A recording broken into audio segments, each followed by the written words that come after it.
दोस्तों, जब से देश में नए टैक्स प्रावधान लागू हुए यानी कि जीएसटी लागू हुई है, तब से इसमें सुधार ही सुधार होते जा रहे हैं। नए नए इसमें सुधार किए जा रहे हैं या फिर बातें ऐड की जा रही हैं। और ऐसे में जो उपभोक्ता है या फिर जो टैक्स देने वाले हैं, सभी कन्फ्यूजन की स्थिति में रहते हैं कि पता नहीं कब किस पर किस मात्रा में टैक्स देना है या कब किस पर टैक्स लगा, कब किस पर टैक्स नहीं लगा।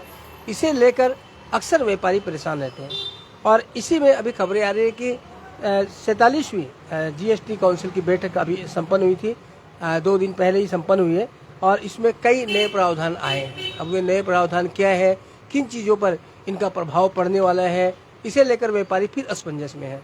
क्योंकि लगातार इतने इसमें सुधार और बदलाव हो रहे हैं कि व्यापारी समझ नहीं पा रहे हैं। आज कुछ करते हैं तो कल कुछ नया नजर आता है। आज 5% है तो कब 3% हो जाए या कब 16%, 18% या फिर 12% हो जाए। इसे लेकर व्यापारी हमेशा पेशोपेश में रहते हैं। और ऐसा ही अब 47वीं जो जीएसटी काउंसिल की बैठक हुई है, उसमें भी कई नई चीज़ों को इसमें ऐड किया गया है। कई नई चीज़ों में 12% जो टैक्स था उसे बढ़ाकर 18 किया गया है, या फिर जो 5% था उसे 12% किया गया है। हो सकता है 1-2 में कुछ घटाया भी गया हो।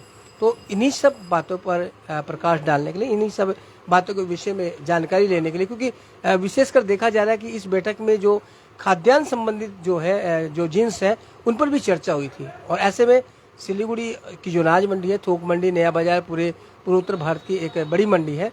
और वहाँ के व्यापारी क्या सोचते हैं, वहाँ के व्यापारियों को कितनी इससे सहूलियत होगी या फिर नए टैक्स का सामना करना पड़ेगा, इन्हीं सब बातों पर चर्चा करने के लिए हम आ गए हैं यहाँ नया बाजार में। और सिलीगुड़ी मर्चेंट एसोसिएशन के महासचिव संजय सिंघल जी हमारे साथ हैं। उनसे बात करना चाहेंगे कि वो इस नए जो सुधार हुए हैं या फिर जो नई चीज़ों में बदलाव हुआ है वो किस तरह से देखते हैं और क्या क्या बदलाव हुए हैं। तो संजय जी, बहुत बहुत स्वागत है आपका। धन्यवाद। संजय जी, जीएसटी को लेकर क्या कहेंगे? सबसे पहले ये बता दें। समझ में आता उससे पहले तो बदल जाता है। समझ में आता उससे पहले तो बदल जाता है। व्यापारियों की छोड़ो, बनाने वाले की जीएसटी समझ में नहीं आता है। मैं इतने से ही शुरू करना चाहूँगा। अब आप बोल रहे थे खाद्यान्न को लेकर इससे पहले जो अभी विसंगतियाँ या जो कन्फ्यूज़न की स्थिति है, उसके पीछे एक ही कारण है कि नॉन ब्रांडेड या ऐसे प्रोडक्ट जिन पे ब्रांड राइट का क्लेम जो था वो फोरगो कर दिया गया था, उसके ऊपर किसी प्रकार का भी टैक्स नहीं था। अभी जो अमेंडमेंट आया है उसमें इस ब्रांड को मैं पर्टिकुलरली पढ़ देता हूँ। आटा, चावल और दाल की विशेष बातें हो रही है। नहीं, ऐसा कुछ मेंशन नहीं है उसमें ये लिखा हुआ है, GST was exempted on specified food items when not branded or right on brand has been foregone. It has been recommended to revise the scope of exemption to exclude from it. यहाँ exemptions to exclude pre-packaged and pre-labeled retail. I repeat, pre-packaged and pre-labeled retail packed in terms of legal metrology act. अब term समझने की बारी इसी चीज की है कि इसको कैसे समझना है और क्या चीज करना है। इस बारे में सबसे पहले मैं ये कन्फेस करना चाहूँगा कि मैं कोई टैक्स एक्सपर्ट नहीं हूँ। आप अपने टैक्स एक्सपर्ट से सलाह कर लें। और इसके लिए सिलीगुड़ी मर्चेंट एसोसिएशन भी आपको खबर समय के मार्फत में मेरे सारी व्यापारी बंधुओं को जानकारी देना चाहता हूँ कि एक सेमिनार का आयोजन हम सिलीगुड़ी मर्चेंट एसोसिएशन के हॉल में कर रहे हैं, जहाँ पे इसके संबंध में जो भी क्वेरीज हैं, जो भी आपकी क्या बोलेंगे कन्फ्यूजन्स हैं, उनको दूर करने के लिए हम लोग एक टैक्स एक्सपर्ट्स को बुलाएंगे वहाँ पे, और आप लोगों के जो भी प्रश्न रहेंगे उनके उत्तर दिए जाएंगे। जहाँ तक रिटेल का सवाल है, रिटेल के संबंध में जो भाषा यहाँ पे यूज करी गई है, मैंने जो पढ़ा है वहाँ पे जो लिखा हुआ है उसमें ये है, retail package means the package which are intended for retail sale. और इसी के चैप्टर 2 में लिखा हुआ है, the provision of this chapter shall not apply to package of commodities containing quantity of more than 25 kgs और 25 liters.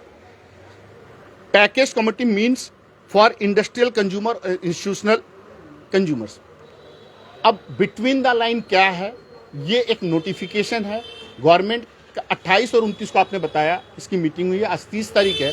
To early to say anything. इसके सारे प्रावधानों को पढ़ना, उनको समझना, उनकी क्या इम्प्लीमेंटेशंस हैं, उनको अपने कर विशेषज्ञ जो इस फील्ड में एक्सपर्टाइज करते हैं उनसे जानकारी लेना और उसका प्रभाव हमारे पर क्या है ये समझना। संजय जी, वही मैं बात कर रहा था। आपने शुरू में ही कहा कि जो बनाने वाले हैं वही नहीं जानते हैं, ऐसा क्यों कहा? इसलिए कहा है कि मैं स्कूल में भी जब पढ़ता था तो जो सिलेबस मेरे को दिया जाता था वो अगले साल बदली होता था। एक साल का समय हमें उस सिलेबस के लिए मिलता था, लेकिन व्यापारी बनने के बाद में रोज नई परीक्षाएं दे रहा हूं। और सबसे बड़ी बात यह है, रात को जो कानून एप्लीकेबल था उसकी जगह सुबह दूसरा कानून लागू कर दिया गया और उसका सिलेबस अभी तक न हमें पता है न बनाने वाले को पता है। ये एक विसंगति जीएसटी के बाद में देखी गई है। आप पत्रकारिता से जुड़े हुए हैं, आपने भी रोज नए नए सुधार बदलाव होते रहते हैं। आप इसको सुधार बोलते हो, मैं तो इसको सुधार मानने को तैयार ही नहीं। सुधार तो तब होता इसमें व्यापारी तबके को कुछ ऐसी छूटें दी जाती, ऐसे लाभ दिए जाते जो मेरी बारंबार डिमांड रही है, बारंबार मांग रही है। व्यापारियों को कोई लाभ नहीं दिया जा रहा।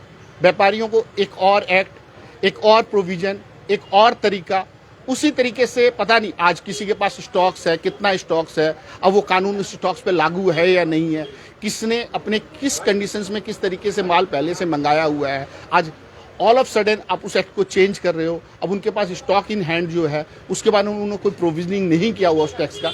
ये सारी चीजें हैं, बहुत सारी सुधार तो मैं इसको मानने को तैयार ही नहीं। तो यानी आप कहना चाह रहे हैं कि व्यापार क्रिटिकल हो गया? बहुत ज्यादा।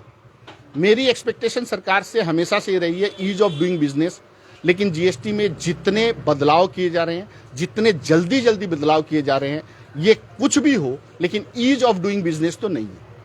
तो आप सेमिनार करवाएंगे? आप कह रहे हैं कि बनाने वाले ही नहीं जानते हैं, आप भी नहीं समझ रहे, तो सेमिनार में समझेंगे क्या और समझाएंगे क्या? देखिए, मैं नहीं जानता हूं, लेकिन कर विशेषज्ञ की टीम है सिलीगुड़ी में, बहुत अच्छे अच्छे कर सलाहकार उपलब्ध हैं। मैं उनकी सेवाएं लूंगा। उनके मार्फत जो क्वेरीज होंगी वो उस फील्ड के एक्सपर्ट हैं, उनके पास उनकी रूल बुक्स हैं, वो उस रूल बॉक्स को देख के जो समझेंगे वो हमारे व्यापारियों तक कम्युनिकेट किया जाएगा। इसके बाद जाके डिपार्टमेंट से भी हमें जो सुविधा की जरूरत होगी, जो एक्सप्लेनेशन हमें डिपार्टमेंट से होगी, हम उनके पास जाके अपना निवेदन रखेंगे और उनसे जो क्लेरिफिकेशन मिलेगा उस क्लेरिफिकेशन को हम सर्कुलर या अन्य माध्यम से हमारे व्यापारियों तक पहुँचाएंगे। संजय जी, पहले ही व्यापारियों की बहुत ज़्यादा मुसीबत थी। आप लोग अक्सर कहते रहते हैं इनकम टैक्स है, माल आना ले जाना, वे बिल है, लोडिंग है, अनलोडिंग, बहुत सी समस्या। उसमें एक समस्या और जुड़ गई कि अब जो कर विशेषज्ञ है उनकी भी सहायता लो। नहीं सर, ये प्रश्न तो आप हम मेरे से नहीं पूछ के, व्यापारी से नहीं पूछ के, व्यापारी का तो दर्द यही है। ये प्रश्न तो आप सरकार से पूछो। नहीं, आपको कितना दुख है? आप भी तो एक व्यापारी हैं, व्यापारी के प्रतिनिधित्व कर रहे हैं, तो उनकी तरफ से आप ही अपना दुख प्रकट कर दीजिए। मैंने तो मेरा दर्द पहले की 4 लाइनों में ही बोल दिया। समझ में आता उससे पहले तो बदल जाता है। ये जीएसटी है, व्यापारियों की छोड़ो, बनाने वाले को ही समझ में नहीं आता है। मैं तो अब भी उसी बात पे कायम हूं। तो जीएसटी को लेकर व्यापारी बड़े परेशान हैं और नए नए रोज जो मैं मेरी भाषा में सुधार कह रहा हूँ, भाई साहब कह रहे हैं कि ये सुधार इसको कह ही नहीं सकते हैं। जो भी हो, उसे लेकर परेशान है। अच्छा, तो संजय जी ये बताइए कि एसोसिएशन क्या इसको लेकर कोई कदम उठाएगी? जैसे कि सुनने में आ रहा है कि अभी तक आपने भी कहा कि स्पष्ट तो नहीं है, लेकिन अगर जो मान लीजिए कि जो कहा जा रहा है, जो साधारण मार्केट में भी जो स्टैंडर्ड पैकिंग आएगी उस पर भी खाद्य पदार्थ जो रहेंगे उस पर टैक्स लगेगा 5%। तो ऐसे क्या महंगाई नहीं बढ़ेगी अगर ये लागू होता है? क्योंकि आपको अगर आप जैसे कि हमारी बातें हुई थी एक और संगठन की से, उनका कहना था कि अगर आप किसी भी मिल से माल लेते हैं और उसको अगर पैकिंग स्टैंडर्ड पैकिंग करता है तो उस पर आपको टैक्स देना पड़ेगा, जबकि उसमें कोई मार्का हो चाहे नहीं हो, क्योंकि उस मिल के पास में जो है उसके पास में जो फूड सेफ्टी जो एक एक्ट है उसके तहत वो माल आपको देगा, तो उसमें उसको जीएसटी लागू होगी। मैं कानून का स्नातक नहीं हूं, लेकिन व्यापारी के नाते इस प्रावधान को मैंने पढ़ा है और मेरी समझ में ये आया है होलसेल पैक पे ऐसा कुछ भी लागू नहीं है। ये रिटेल वर्ड वहां पे यूज किया गया है। उसके क्या प्रावधान है, मैं खबर समय के मार्फत से एक बार दोबारा से अपने सभी व्यापारियों से निवेदन करता हूं कि कल इस बारे में हम लोगों ने एक सेमिनार सिलीगुड़ी मर्चेंट एसोसिएशन के हॉल में रखा है। आप सभी वहां आए और अपने जो भी प्रश्न हैं उसका लाभ उठाएं। कल 3:30 बजे, टाइम नहीं बताया था। नहीं, कल शाम को 3:30 बजे, अपराह 3:30 बजे सिलीगुड़ी मर्चेंट एसोसिएशन के हॉल में है। मैं आपके मार्फत सभी व्यापारियों से निवेदन करता हूँ कि उस समय वहाँ पे उपलब्ध हों और अपने जो भी प्रश्न हैं उन प्रश्नों को वहाँ पे रखें और उसका एक सुचारू जो भी समाधान है वो कर विशेषज्ञ से वहाँ पे जानकर उस हिसाब से इम्प्लीमेंट करें।